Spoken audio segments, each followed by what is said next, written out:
Olá! Estamos começando o nosso primeiro podcast, o podcast do canal Leitura de Livros Espíritas. Hoje nós vamos contar a história do capítulo 1 do livro Crônicas de Além-Túmulo, psicografia de Chico Xavier pelo espírito Humberto de Campos. Esse capítulo intitula-se De um Casarão do Outro Mundo, que data de 27 de março de 1935. Vamos lá? Muitas vezes pensei que outras fossem as surpresas que aguardassem o morto depois de entregar à terra os seus despojos. Como um menino que vai pela primeira vez a uma feira de amostras, imaginava o conhecido chaveiro dos grandes palácios celestiais. Via São Pedro de mãos enclavinhadas debaixo do queixo, óculos de tartaruga, como o de Nilo Peçanha, assestados no nariz, percorrendo com as suas vistas sonolentas e cansadas os estudos técnicos, os relatórios, os mapas e os livros imensos, enunciadores do movimento das almas que regressavam da Terra, como o destacado amanuense, que significa escrevente, de secretaria. Presumia-o um velhote bem conservado, igual aos senadores do tempo da monarquia no Brasil, confiando os longos bigodes e os fios grisalhos da barba respeitável. Talvez que o bom do apóstolo, desentulhando o baú de suas memórias, me contasse algo de novo, algumas anedotas a respeito de sua vida, segundo a visão popular. Fatos de seu tempo, de pescarias, certamente cheios de estroinices de rapazola. As jovens de Séforis e de Cafarnaum, na Galileia, eram criaturas tentadoras com os seus lábios de romã amadurecida. São Pedro, por certo, diria algo de suas aventuras ocorridas, está claro, antes da sua conversão à doutrina do Nazareno. Não encontrei, porém, o chaveiro do céu.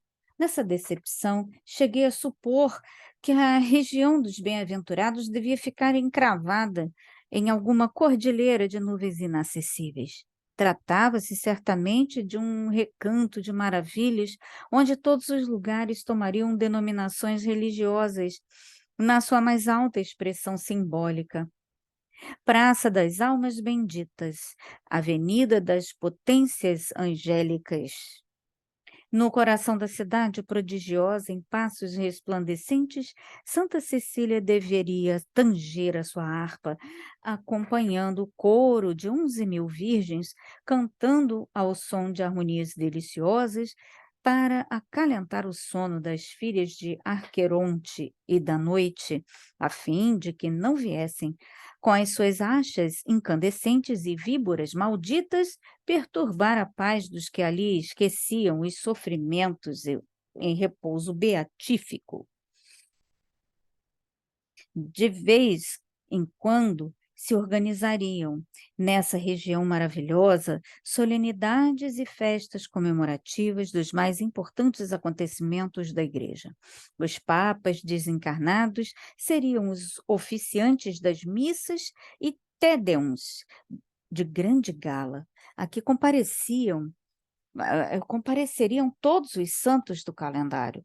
São Francisco Xavier, com o mesmo hábito esfarrapado com que andou pregando suas índias. São José, na sua indumentária de carpinteiro, São Sebastião nas suas armaduras de soldado romano, Santa Clara com seu perfil lindo e severo de Madonna, sustentando pelas mãos minúsculas e inquietas dos arcanjos, como rosas de carne loura.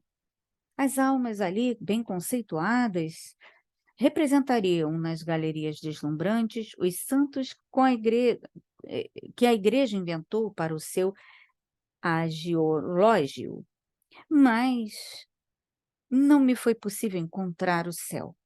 Julguei então que os espíritas estavam mais acertados em seus pareceres. Deveria reencontrar os que haveriam abandonado as suas carcaças na terra, continuando a mesma vida. busquei relacionar-me com as falanges de brasileiros emigrados do outro mundo.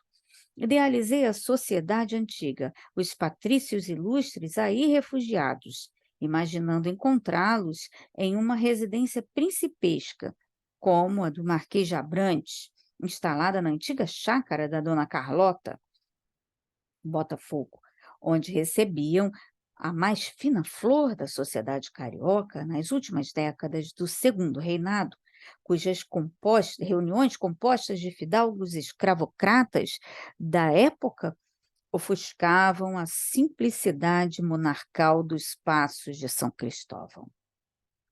E pensei de mim para comigo, os rabinos do Sinédrio que exararam a sentença condenatória de Jesus Cristo quererão saber as novidades de Hitler na sua fúria contra os judeus. Os remanescentes do príncipe de Bismarck, que pretenderam a última guerra, desejariam saber qual a situação dos negócios franco-alemães.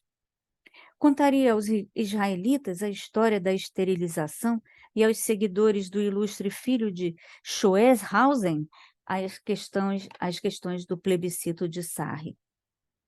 Cada bem-aventurado me veria fazer uma solicitação às quais eu atenderia com as habilidades de uma porta-novas, acostumado aos prazeres maliciosos do boato. Enganaram-me, todavia. Ninguém se preocupava com a terra ou com as coisas da sua gente. Tranquilizem-se, contudo, os que ficaram, porque, se não encontrei o Padre Eterno com as suas longas barbas de neve, como se fossem feitas de paina alva e macia, segundo as gravuras católicas, não vi também o diabo.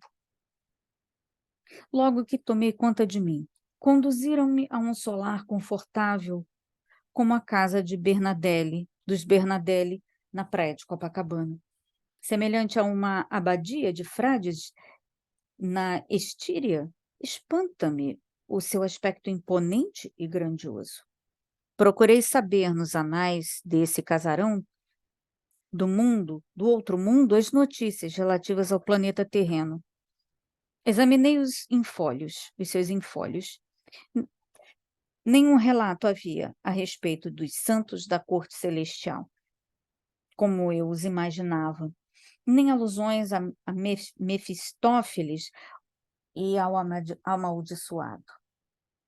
Ignoravam-se a história do fruto proibido, a condenação dos anjos rebelados, o decreto do dilúvio, as espantosas visões do evangelista no Apocalipse.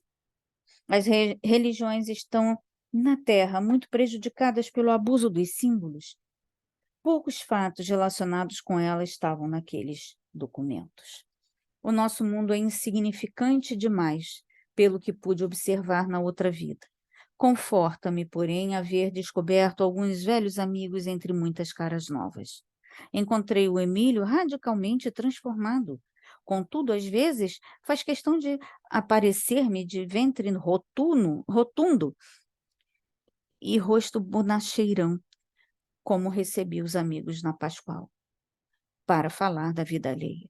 Ah, filho, exclama ele, há momentos nos quais eu desejaria descer ao rio, como o homem invisível de Wells, e dar muita paulada nos bandidos de nossa terra.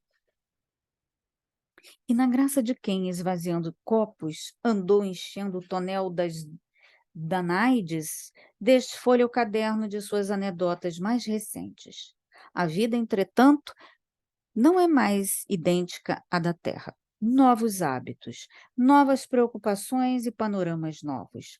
A minha situação é a de um enfermo pobre que se visse de uma hora para outra em luxuosa estação de águas, com as despesas custeadas pelos amigos. Restabelecendo a saúde, estudo e medito. E meu coração, ao descerrar as folhas diferentes dos compêndios do infinito, pulsa como o de um estudante novo. Sinto-me novamente na infância.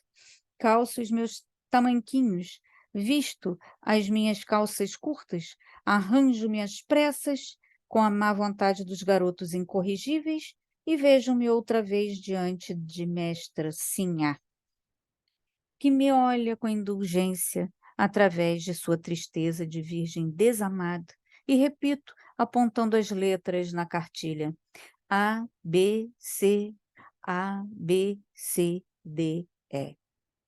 Ah, meu Deus, estou aprendendo agora os iluminosos alfabetos com que teus dedos imensos escreveram com giz de outro resplandecente nos livros da natureza.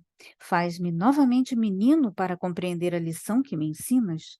Sei hoje, relendo os capítulos da tua glória, porque vicejam na terra os cardos e os jasmineiros, os cedros e as ervas, porque vivem os bons e os maus, recebendo, numa atividade promíscua, os benefícios da tua casa.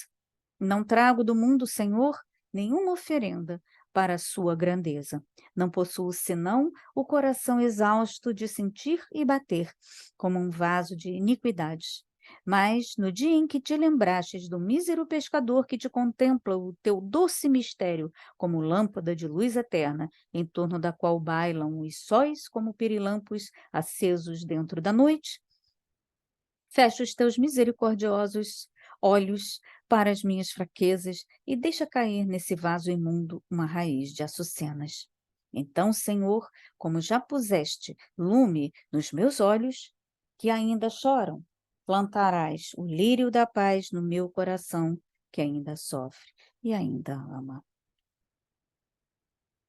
E assim, queridos, terminamos a crônica do dia de hoje.